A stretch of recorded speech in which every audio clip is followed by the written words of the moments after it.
जशोमती मैया के नंद लाला। अरे मैं भला असत्य क्यों बोलूंगा? अभी अभी यही थे श्रीहरि। हाँ,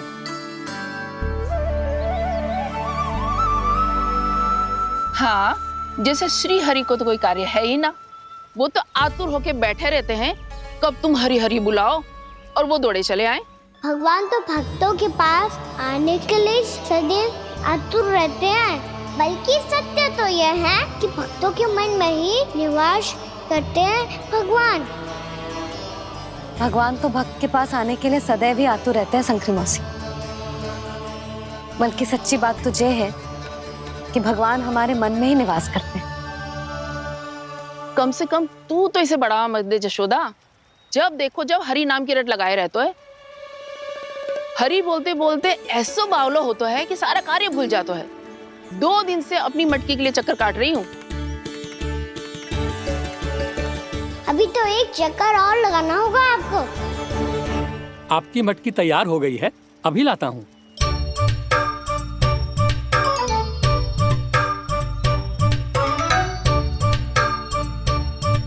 लो जी मटकी।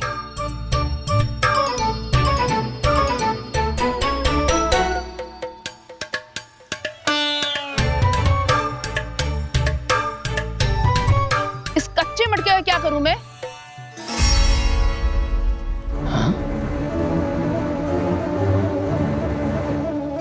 पर इसे तो मैंने भट्टी में पकाया था।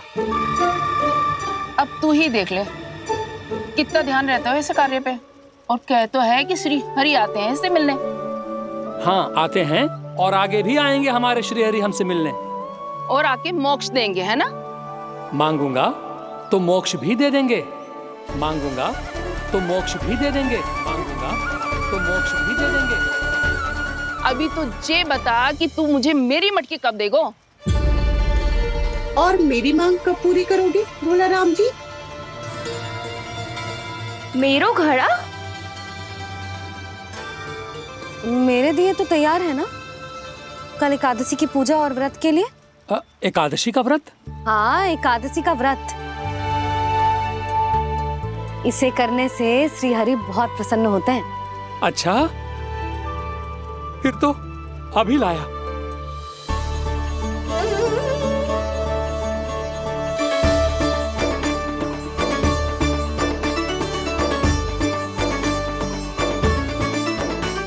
लो जी आपके दिए।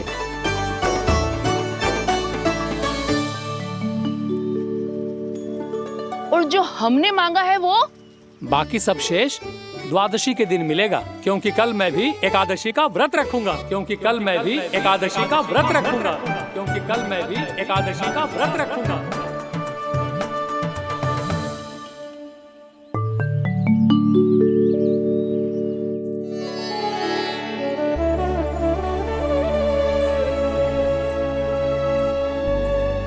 जानकी, फूलों का प्रबंध हुआ कि ना? हाँ भाभी, जे रे। सदैव विलंब कराती है। पर भाभी इस बार तो फूल समय से ही लाई थी। क्या हुआ जशोदा? अभी तो पूजा की तैयारी ना हुई? देखो ना मौसी, ये जानकी ना कुछ छूट ही जाता है इसके कारण। एकादशी की पूजा और व्रत आते ही जसोदा भाभी इतनी वग्र हो जाती है। ऐसो क्या हो गो इस पूजा में?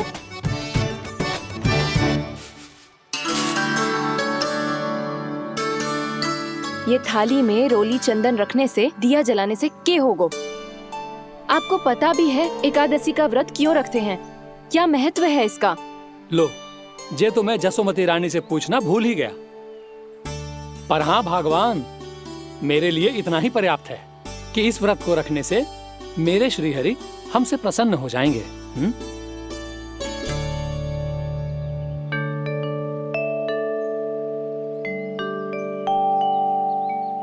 नारायण ही जाने ऐसे कैसे पूजा करते हैं जे श्री हरि की एक मूर्ति तक ना है इनके पास।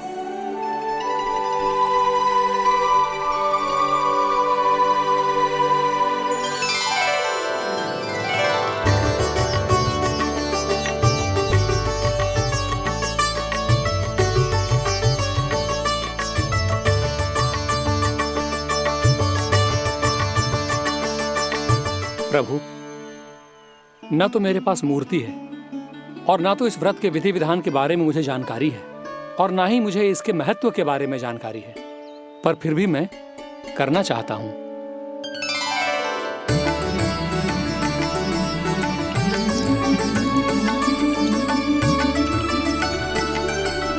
इसीलिए मैं दृढ़ संकल्प लेता हूं, पूरी निष्ठा के साथ, श्रद्धा के साथ और पूरी आस्था के साथ मैं इस व्रत को संपन्न करूंगा।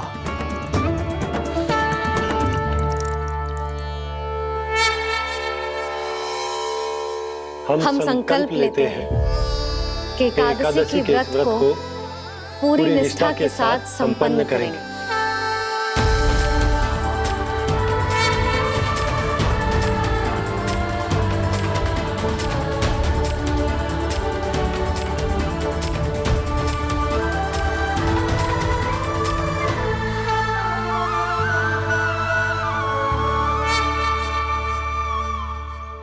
तुलसी जी के पत्ते तो हैं ही ना।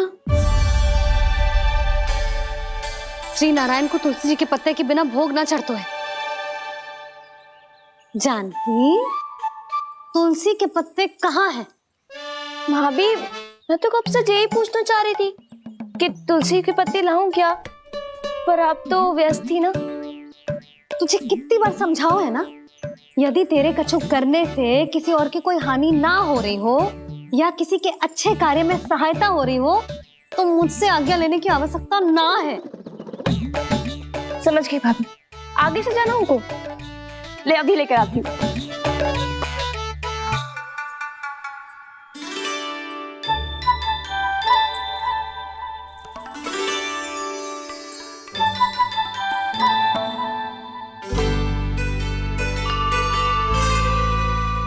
ताऊ, आपने पहले ये व्रत करो है?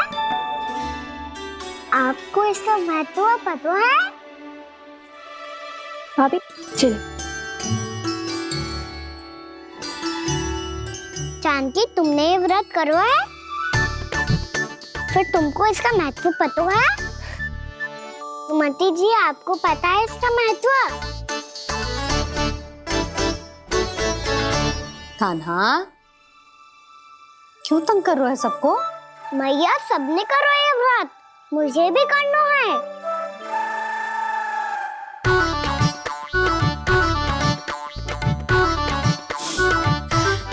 ये व्रत केवल बड़ों के लिए होती है लल्ला। जब आप ये व्रत कर सकती हो, बाबा कर सकते हैं, ये सारी गोपियां कर सकते हैं, वो भी कर सकते हैं, तो मैं क्यों ना कर सकता? क्योंकि तू कल तक भूखा ना रह पाएगा लल्ला। जब भक्त रह सकते हैं, फिर मैं क्यों नहीं रह सकता? मेरा अर्थ है कि नारायण के भक्त मैया, मैया मान जाओ ना, मुझे करने दो ना ये व्रत। अपनी लल्ला पे आप विश्वास ना है आपको? विश्वास है। अच्छा ठीक है, तू भी कर ले।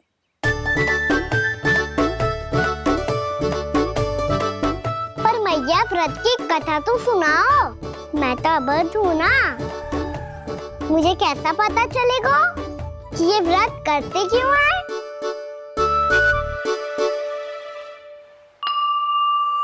प्रभु, मुझ अबोध को कैसे पता चलेगा कि इस व्रत का क्या विधि विधान होता है और क्यों रखा जाता है और इसका महत्व क्या होता है?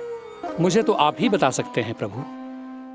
जब व्रत कर रहे हैं तब उसका महत्व भी पता होना चाहिए ना। बताओ ना मैया, क्यों रखते एकादशी का व्रत? इसके लिए तो तुझे एकादशी की कथा सुननी होगी। सुनेगो ना?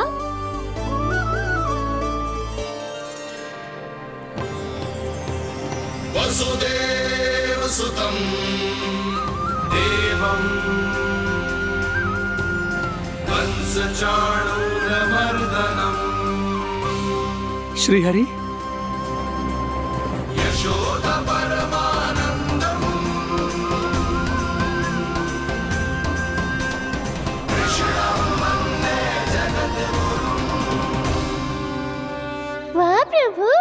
अपने भक्तों को एकादशी व्रत का महत्व समझाने का अच्छा उपाय खोज निकाला है आपने।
अब सब जन एकादशी के व्रत की कथा ध्यान से सुनना, तभी जे व्रत पूरा माना जाएगा। समझो लल्ला।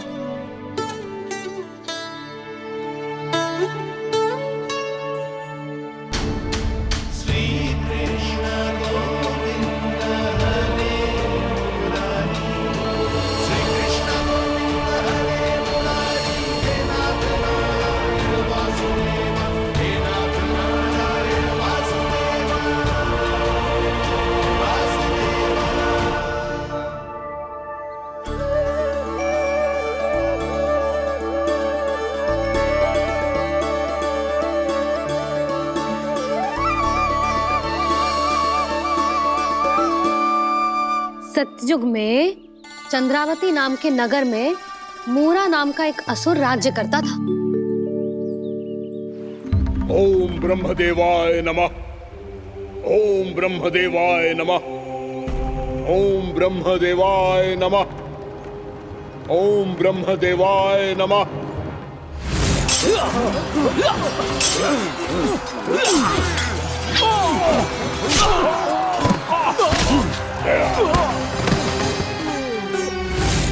ओम ब्रह्मदेवाय नमः। ओम ब्रह्मदेवाय नमः। जब उसने देवताओं के हाथों असुरों की पराजय देखी, तब वो वरदान पाने के उद्देश्य से ब्रह्मा जी की तपस्या करने चला गया।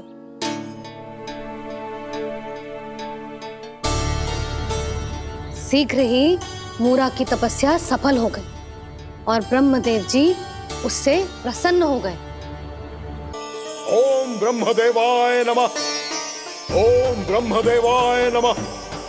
ओम ब्रह्मदेवाय नमः। ओम ब्रह्मदेवाय नमः। ओम ब्रह्मदेवाय नमः। ओम ब्रह्मदेवाय नमः। ओम ब्रह्मदेवाय नमः। ओम ब्रह्मदेवाय नमः। मूरा, प्रणाम ब्रह्मदेव। तुम्हारी तपस्या सफल हुई। बोलो, तुम्हें क्या वर चाहिए? सृष्टि के रचयिता ब्रह्मदेव, कृपया मुझे ऐसा वरदान दीजिए जिसकी सहायता से मैं त्रिलोकी विजयी बन जाऊं और कोई देवता मुझे पराजित ना कर सके। यहाँ तक कि देवताओं के रक्षक, सृष्टि के संचालक भगवान श्री विष्णु के लिए भी मैं अपराजय रहूं। तथास्तु, तथास्तु, तथास्तु। प्रणाम ब्रह्मदेव।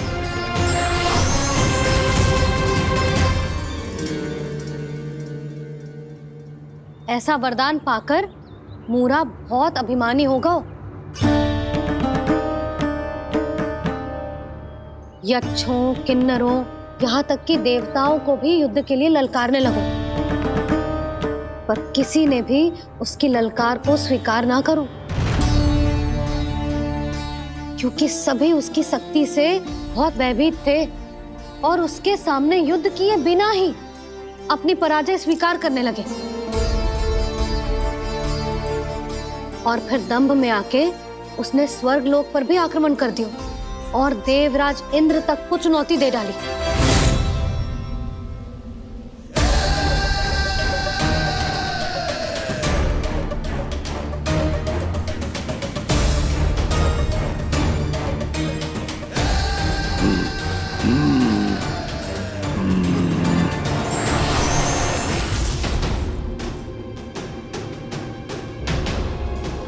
मैं प्रतीक्षा कर रहा हूं देवराज। क्या उत्तर है तुम्हारा? मुझसे युद्ध करोगे या फिर बिना लड़े ही पराजय स्वीकार कर मेरे अधीन हो जाओगे और सौंप दोगे मुझे अपना ये स्वर्ग लोक? सारी शक्ति तुम्हारे मुख में है या कुछ बाहुबल भी है तुम्हारे पास? मैं तुम्हारी चुनौती स्वीकार करता हूं मूरा। मैं तुम्हारी चुनौती स्वीकार करता हूं मूरा।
खैरिए देवगण, असुरराज मूरा को ब्रह्मदेव का आशीर्वाद प्राप्त है।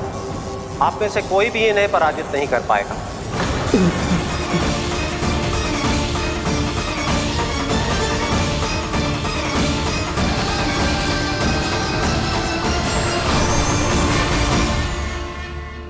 एक अवसर और देता हूं देवराज। युद्ध या अधीनता, क्या उत्तर है तुम्हारा देवराज?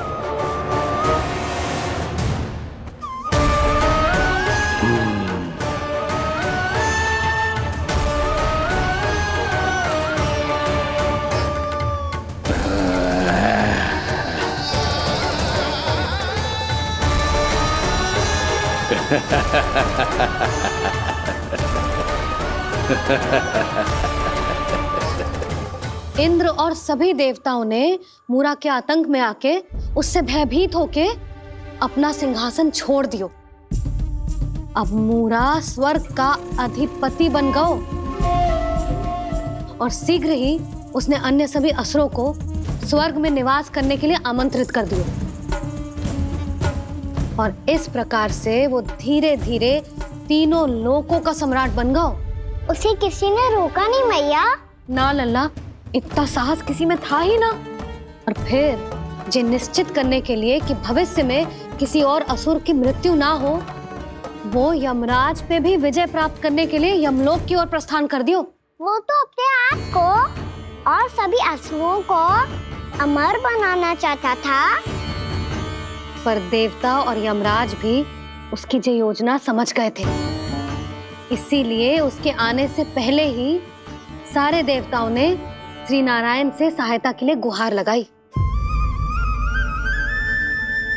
अब केवल आप ही कुछ कर सकते हैं प्रभु। अभी तो मूरा केवल त्रिलोक का स्वामी है, और यदि उसने यमलोक भी जीत लिया तो वो जीवन को ही नियंत्रित नहीं करेगा प्रभु, वो मृत्यु का भी स्वामी हो जाएगा। ऐसे में पहले सृष्टि का संतुलन तो नष्ट होगा प्रभु, और फिर स्वयं सृष्टि ही नष्ट हो जाएगी। ऐसा नहीं होगा यमदेव, नियति ऐसा होने ही नहीं देगी। विधि रचेगी खेल और मैं बनूंगा माध्यम। असुर राज मूरा का सामना मैं करूंगा। बस आप मुझे चुनौती देने के लिए उसे तैयार कर लीजिए, चाहे उसके लिए आपको साम दाम दंड भेद कोई भी उपाय क्यों ना अपनाना पड़े।